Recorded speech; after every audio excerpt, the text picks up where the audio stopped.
tu ressens plus d'émotions positives, même de la part d'anciens hobbies ou de choses qui devraient t'en apporter. Alors au lieu de partir dans le désespoir, on va voir quelles pourraient en être les potentielles causes. Et si tu veux un post par jour pour mieux gérer tes émotions, abonne-toi. La première cause potentielle, le stress. Tu ne peux pas ressentir d'émotions positives quand tu es stressé chroniquement. C'est pas possible. D'où l'importance de travailler sur tes mécanismes de contrôle, de certitude et de réassurance constant. Puis avoir des disciplines d'hygiène contre le stress, comme la méditation et le journaling.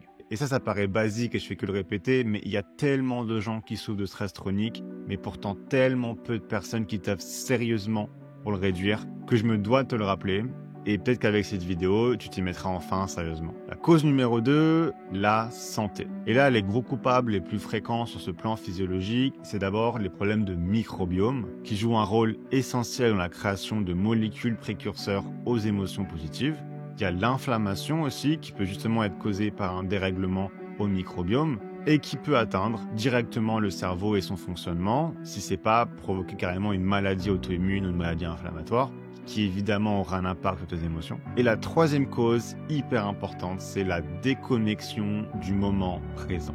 Tu ne peux pas ressentir d'émotions positives si tu n'es pas immergé dans le moment présent. Et le problème, c'est que depuis des décennies, tout le monde est déconnecté du moment présent. Donc il y a 2 conseils cruellement simples pour mieux te connecter au moment présent. Le premier, c'est d'éliminer ou de réduire énormément toute source de gratification instantanée. Téléphone, vapette, film pour adultes, malbouffe, etc. Mais gros focus sur le téléphone quand même. Et deuxième conseil, entraîne ton muscle de pleine conscience. Comment tu fais ça?